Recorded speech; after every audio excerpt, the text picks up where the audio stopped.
नमस्कार, स्वागत है आप सभी का उपरेती क्लासेस में।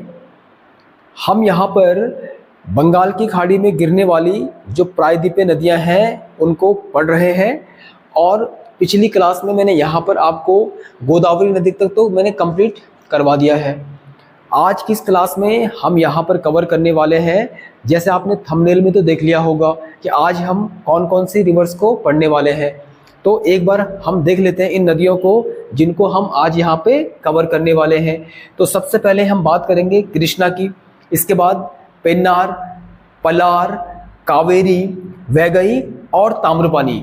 ये वो नदियाँ हैं जो प्रायद्वीपीय पठार से निकलती हैं और बंगाल की खाड़ी में गिर जाती हैं। और ये सारी की सारी नदियाँ जो है ना, एग्जाम के पॉइंट ऑफ व्यू से बहुत इंपॉर्टेंट हो जाती हैं। तो बहुत ध्यान से आप इन रिवर्स को देखिएगा और इनको समझिएगा। तो चलिए हम शुरुआत करते हैं कृष्णा नदी से। जब हम कृष्णा रिवर की बात करते हैं तो इसके लिए हमें चलना होगा महाराष्ट्र में। तो महाराष्ट्र ये आपको यहाँ पे दिख रहा है। तो इस महाराष्ट्र में यहाँ पर एक जिला है जिसको बोलते हैं सतारा जिला। अब इस सतारा जिला में आपको यहाँ पर दिख रहा होगा ग्रीन कलर की जो मैंने माउंटेन बना रखी है, इस ग्रीन कलर की माउंटेन को बोला जाता है पश्चिमी घाट पर्वत श्रेणी। इसका एक नाम सह्याद्री भी है। तो जो पश्चिमी घाट पर्वत श्रेणी है ये ताप्ती नदी के मुहाने से लेके और कन्याकुमारी तक फैली हुई है। अब इसी सह्याद्री में या इसी पश्चिमी घाट पर्वत श्रेणी में इस सतारा जिले में एक पीक है जिसको बोला जाता है महाबलेश्वर। इसी महाबलेश्वर नाम की जगह से या इसी महाबलेश्वर पीक से निकलती है कृष्णा नदी। अब कृष्णा नदी जब यहाँ से ओरिजिनेट होगी तो ये 4 राज्यों से होकर गुजरेगी, यानी महाराष्ट्र, कर्नाटका, तेलंगाना, आंध्र प्रदेश होते हुए ये बंगाल की खाड़ी में गिर जाती है। और इस तरह से जब ये इन 4 राज्यों से होकर गुजरेगी तो लगभग 1400 किलोमीटर का ये डिस्टेंस कवर करती है, यानी 1400 किलोमीटर का डिस्टेंस ये क्या कर रही है, कवर कर रही है। और इस तरीके से गोदावरी के बाद ये प्रायद्वीपीय पठार की दूसरी सबसे लंबी नदी है, जो कि इंपॉर्टेंट है एग्जाम के लिए। इसके बाद अगर हम बात करते हैं कृष्णा नदी के कैचमेंट एरिया की, यानी इसके जलग्रहण क्षेत्र की, तो जलग्रहण क्षेत्र का मतलब ये होता है जैसे कोई भी नदी जिस पॉइंट से ओरिजिनेट होती है और कहीं ना कहीं तो उसकी एंडिंग होगी ना। तो जैसे कृष्णा ओरिजिनेट होती है महाबलेश्वर से और इसकी एंडिंग हो रही है बे ऑफ बंगाल में। तो इसके ओरिजिन पॉइंट से और इसके एंडिंग पॉइंट से इसमें बहुत सारी इसकी ट्रिब्यूटरीज यानी इसकी जो सहायक नदियां होती हैं वो अलग अलग जगहों से क्या करती हैं, पानी लेकर आती हैं। तो जैसे भाई ये कृष्णा नदी है, इसकी जो सहायक नदियां हैं कुछ महाराष्ट्र से पानी लेकर आएंगी, कुछ तेलंगाना से, कुछ कर्नाटक से और कुछ आंध्र प्रदेश से। तो जहां जहां से इनकी सहायक नदियां पानी लेकर आती है ना, वो पूरा क्षेत्र उस नदी का जलग्रहण क्षेत्र या इसका कैचमेंट एरिया कहलाता है। इस तरीके से जो गोदावरी नदी जो आपकी कृष्णा नदी है, इसका जो कैचमेंट एरिया है वो महाराष्ट्र, कर्नाटका, तेलंगाना और आंध्र प्रदेश में फैला हुआ है और लगभग 2.59 लाख स्क्वायर किलोमीटर क्षेत्रफल के एरिया में इसका कैचमेंट एरिया है। अब अगर हम बात करें कृष्णा रिवर की कुछ फेमस ट्रिब्यूटरीज की या उसकी जो कुछ फेमस सहायक नदियां हैं, तो उनके नाम है यहाँ पर कोयना, भीमा, यारला, वरना, घाटप्रभा, मालप्रभा, पंचगंगा, दूधगंगा, मूसी और तुंगभद्रा। तो ये कुछ फेमस ट्रिब्यूटरीज हैं इस कृष्णा नदी की। इसके बाद हम देखते हैं यहाँ पर इस कृष्णा रिवर और इसकी जो सहायक नदियां हैं इन पर कौन कौन से फेमस पावर प्रोजेक्ट्स हैं, एक बार उनको हम यहाँ पर देख लेते हैं। जैसे यहाँ पर मैं बात करता हूँ कोयना पावर प्रोजेक्ट। अब जो कोयना पावर प्रोजेक्ट है ये है महाराष्ट्र में और महाराष्ट्र में कृष्णा की एक सहायक नदी है जिसका नाम है कोयना। तो कोयना नदी के ऊपर बना हुआ है, इसलिए इसका नाम क्या रखा गया है, कोयना पावर प्रोजेक्ट। दूसरा बड़ा ही इंपॉर्टेंट पावर प्रोजेक्ट है जिसका नाम है नागा अर्जुन सागर डैम। ये कृष्णा नदी के ऊपर है और ये आंध्र प्रदेश और तेलंगाना में स्थित है।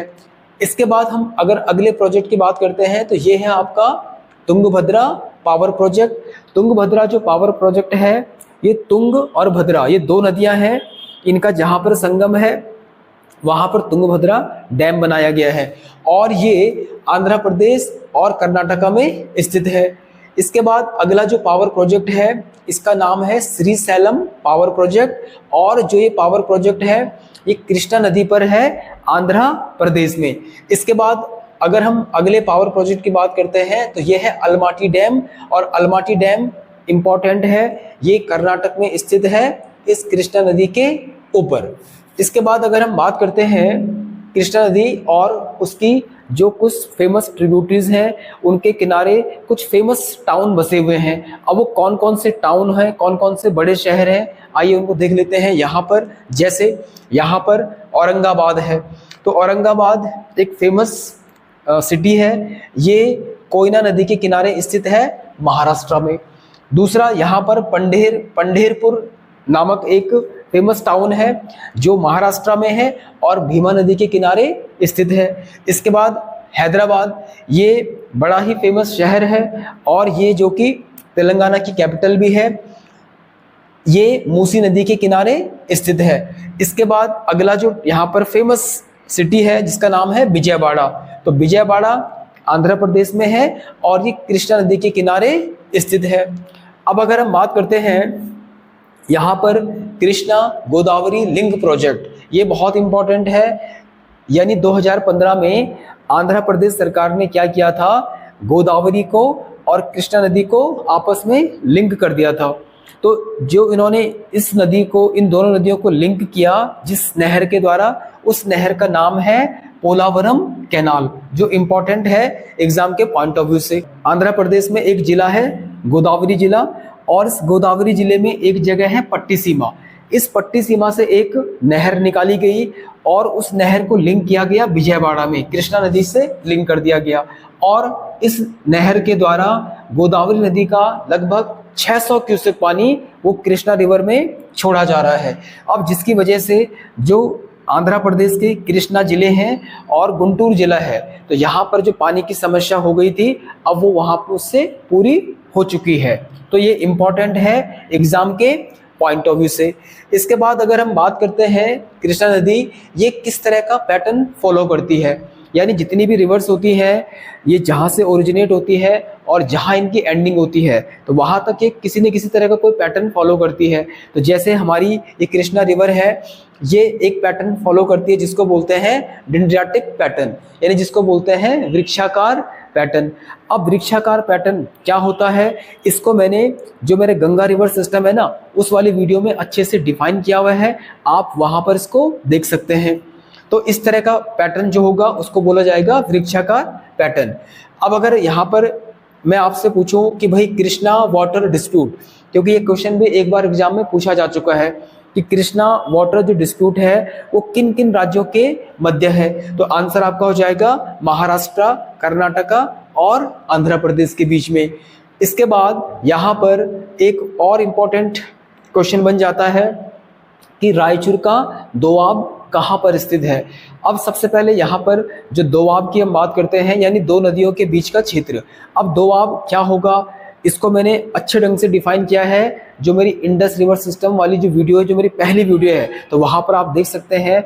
वहाँ पर जितने भी हमारे पंजाब में स्थित जो दोआब हैं, साथ साथ में रायचूर के दोआब को भी वहाँ पे डिफाइन किया हुआ है, तो आप वहाँ पर देख सकते हैं। फिलहाल आपको ये ध्यान में रखना है कि जो रायचूर का दोआब है ये कृष्णा और तुंगभद्रा नदी के बीच में स्थित है और ये कर्नाटक में स्थित है। तो ये थी कहानी थी हमारी इस कृष्णा रिवर की। इसके बाद हम आगे चलेंगे। यहाँ पर एक नदी है, इसका नाम है पेन्नार और दूसरी नदी है यहाँ पर पलार। ये दोनों ही नदियाँ जो है ये कर्नाटक का एक जिला है जिसको बोलते हैं कोलार जिला, और कर्नाटक का जो कोलार जिला है वो जाना जाता है गोल्ड के लिए। अगर आपसे क्वेश्चन पूछा जाए कि भारत में सबसे ज़्यादा गोल्ड कहाँ मिलता है, तो कर्नाटक के कोलार जिले में। तो इसी कोलार जिले में यहाँ पर नंदीदुर्ग की पहाड़ियाँ हैं। इस नंदीदुर्ग की पहाड़ियों से निकलती है पेन्नार नदी। जो पेन्नार नदी है ये कर्नाटक और आंध्र प्रदेश होते हुए गिर जाती है बे ऑफ बंगाल में। इसी तरह से इस कोलार जिले से एक और नदी निकल रही है जिसका नाम है पलार। ये भी कर्नाटक और आंध्र प्रदेश होते हुए बंगाल की खाड़ी में गिर जाती है। इस तरह से हमने क्या देखा कि भाई जो पेन्नार नदी है और जो पलार नदी है, इनका जो कैचमेंट एरिया है, इनका जो जलग्रहण क्षेत्र है, वो इस कृष्णा नदी और कावेरी नदी के बीच में स्थित है। तो इम्पॉर्टेंट है ये दोनों नदियां एग्जाम के पॉइंट ऑफ व्यू से। इसके बाद हम बात करते हैं कावेरी नदी की। जो ये कावेरी नदी है ना, जिस तरह से नॉर्थ इंडिया में गंगा नदी की पूजा की जाती है, इसी तरह से दक्षिण भारत में कावेरी नदी की भी गंगा के रूप में पूजा की जाती है। और यही कारण है जो कावेरी नदी को दक्षिण भारत की गंगा के नाम से भी जाना जाता है। अब जो कावेरी नदी है ये ओरिजिनेट होती है कर्नाटक, यानी कर्नाटक में एक कुर्ग जिला है, और इस कुर्ग जिले में आपको दिख रहा होगा यहाँ पर ये पश्चिमी घाट पर्वत श्रेणी है। तो इस पश्चिमी घाट पर्वत श्रेणी पर ब्रह्मगिरी की पहाड़ियाँ हैं, और उन ब्रह्मगिरी की पहाड़ियों में एक जगह है जिसको बोलते हैं ताल कावेरी। तो इस ताल कावेरी से कावेरी नदी ओरिजिनेट होती है, और ये कर्नाटक होते हुए, केरला होते हुए, तमिलनाडु होते हुए, और जो पांडुचेरी एक यूनियन टेरिटरी है उसका एक जिला है कराईकल, तो कराईकल होते हुए ये बंगाल की खाड़ी में गिर जाती है। और इस तरह से ये कर्नाटक, केरल और तमिलनाडु होते हुए लगभग 800 किलोमीटर का ये डिस्टेंस यहाँ पे कवर करेगी। और अगर हमें ये पूछा जाए कि भाई जो कावेरी नदी है इसका कैचमेंट एरिया, इसका जलग्रहण क्षेत्र किन किन राज्यों में फैला हुआ है, तो आप देख सकते हैं कर्नाटका हो गया, आपका केरला हो गया, और आपका तमिलनाडु हो गया। अगर हम इसके कुछ प्रमुख सहायक नदियों की या इसकी कुछ फेमस ट्रिब्यूटरीज की अगर हम बात करें तो वो है आपकी हिरंगी, हेमावती, लोकपावनी, सिमसा, अकरावती, लक्ष्मण तीर्थ, काबिनी, स्वर्णवती, भावनी और अमरावती। तो ये कुछ फेमस ट्रिब्यूटरीज हैं कावेरी नदी की जो कि इंपॉर्टेंट है एग्जाम के पॉइंट ऑफ व्यू से। इसके बाद अगर हम देखें इस कावेरी नदी पर कौन कौन से फेमस पावर प्रोजेक्ट है, तो पहला है यहाँ पर शिव समुद्रम पावर प्रोजेक्ट जो कि कर्नाटक में है, और दूसरा है मैटूरू डैम जो कि कहाँ पर है, तमिलनाडु में, जो कि मोस्ट इंपॉर्टेंट है आपके एग्जाम के लिए। इसी कावेरी नदी पर दो बड़े ही फेमस वाटरफॉल हैं। एक का नाम है शिव समुद्रम वाटरफॉल जो कि कर्नाटक में है, और ये वॉल्यूम के हिसाब से यानी आयतन की दृष्टि से ये भारत का सबसे बड़ा वाटरफॉल इसको माना जाता है। दूसरा एक वाटरफॉल है यहाँ पर होगेनकल वाटरफॉल, ये तमिलनाडु में है, तमिलनाडु के धर्मनगरी जिले में। इसके बाद अगर हम आगे चले तो कावेरी नदी के किनारे कुछ फेमस टाउन हैं, उनमें से अगर हम बात करें पहले श्रीरंगपट्टनम की, तो ये कर्नाटक में है कावेरी नदी के किनारे। और दूसरा जो बड़ा ही फेमस टाउन है इसका नाम है तिरुचिरापल्ली, ये तमिलनाडु में है, कावेरी नदी के किनारे ये स्थित है। अब जो ये कावेरी नदी है ना, ये तीन बड़े ही फेमस आयरलैंड या नदी द्वीप बनाती है। जिस तरह से हमने ब्रह्मपुत्र रिवर सिस्टम में पढ़ा था कि ब्रह्मपुत्र नदी जब आसाम घाटी में आती है तो वहाँ पर कई सारे वो आइलैंड्स, कई सारे द्वीप बनाती है, जैसे उनमें से एक मजुली द्वीप बड़ा फेमस हुआ करता था। ऐसे ही ये कावेरी नदी जब कर्नाटक में आती है तो इस पर दो बड़े ही फेमस आइलैंड्स हैं, एक है आपका श्रीरंगपट्टनम और दूसरा है शिव समुद्रम, और तीसरा जो आयरलैंड है ये तमिलनाडु में बनाती है जिसका नाम है श्रीरंगम। आप यहाँ पर देख सकते हैं भाई ये कावेरी नदी आ रही है, इसकी एक ब्रांच इधर चली गई और एक ब्रांच इसकी इधर चली गई, तो इसके बीच का जो हिस्सा हो जाता है वो क्या बन जाता है आपका आयरलैंड। इसी प्रकार से आप यहाँ भी देख सकते हैं और यहाँ भी देख सकते हैं, तीनों ही आइलैंड जो है एग्जाम के पॉइंट ऑफ व्यू से क्या हो जाते हैं, इंपॉर्टेंट हो जाते हैं। कावेरी रिवर डिस्प्यूट यानी कावेरी नदी जल विवाद मुख्य रूप से ये कर्नाटक, केरल और तमिलनाडु के बीच में हुआ करता था। अब जो कावेरी नदी है ना, कावेरी नदी की जो निचली घाटी है, इस निचली घाटी में राइस यानी चावल बहुत ज़्यादा होता है, और यही कारण है कि जो कावेरी नदी को rice bowl of South India के नाम से भी जाना जाता है। इसके बाद अगर हम कावेरी नदी की बात करें तो ये प्रायद्वीपीय भारत की एकमात्र ऐसी नदी है जिसमें साल भर पानी का लेवल मेंटेन रहता है।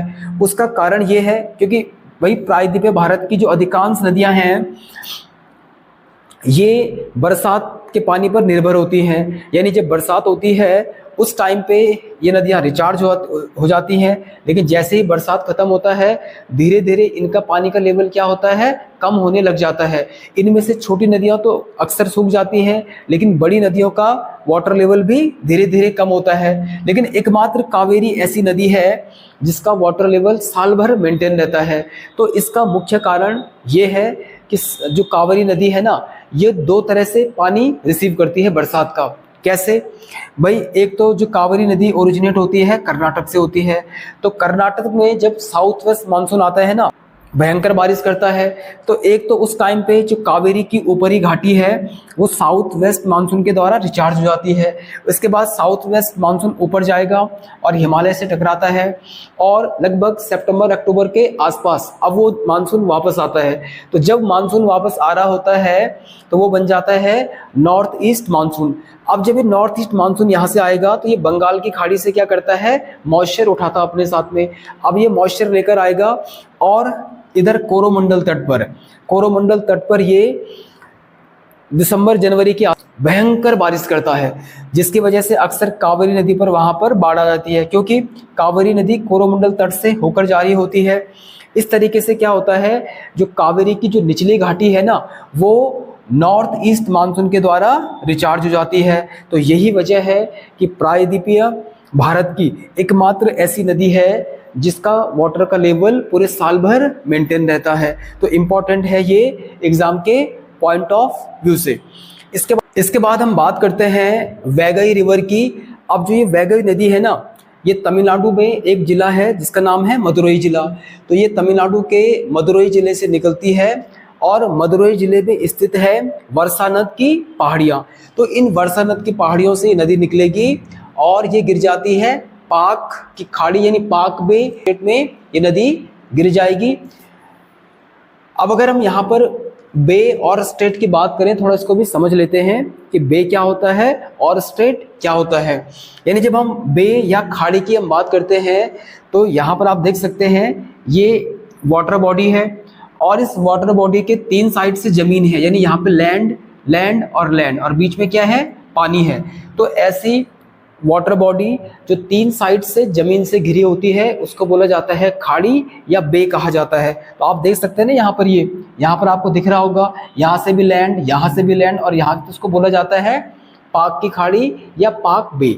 अब अगर हम बात कर रहे हैं किसकी, स्ट्रेट की, तो स्ट्रेट का मतलब होता है जहाँ पर दो बड़ी वाटर बॉडी, यानी यहाँ पर देखो ये एक बड़ी वाटर बॉडी है और यहाँ भी क्या है, एक बड़ी वाटर बॉडी मतलब जल राशि, जहाँ पर दो जल राशियाँ एक पतली जल राशि के द्वारा आपस में लिंक होती हैं, तो वहाँ पर बनता है आपका स्ट्रेट, या जिसको हिंदी में जल संधि भी कहा जाता है। तो ये जल संधि यहाँ पर है, ये यहाँ पर श्रीलंका का जाफना प्रायद्वीप है और यहाँ पर ये तमिलनाडु है। तो इसके बीच में यहाँ पर है पाक स्ट्रेट। तो ये इम्पोर्टेंट है।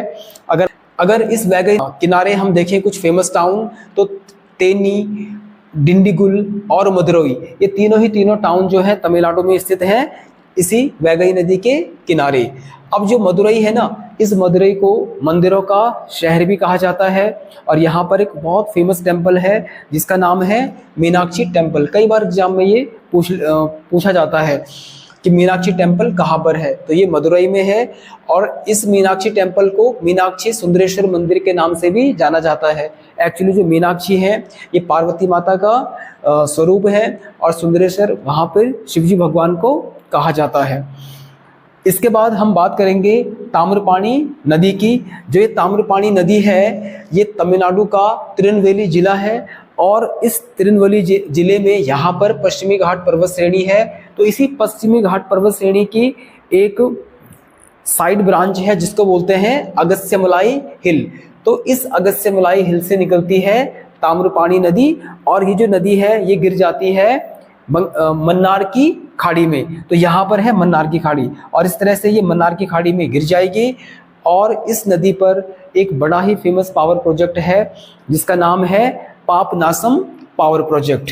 तो इस तरह से हमने प्रायद्वीपीय पठार की जितनी भी नदियाँ जो बंगाल की खाड़ी में गिरती हैं वो सारी की सारी हमने यहाँ पर कंप्लीट कर दी है। और इसी के साथ हमारा जो भारत का नदी तंत्र था आज हमने यहाँ पर वो कंप्लीट कर दिया है। आज की इस क्लास को मैं यहीं पर एंड कर रहा हूँ। मिलते हैं फिर एक नेक्स्ट क्लास में। इस वीडियो को देखने के लिए आप सभी लोगों का बहुत बहुत धन्यवाद। Thank you so much.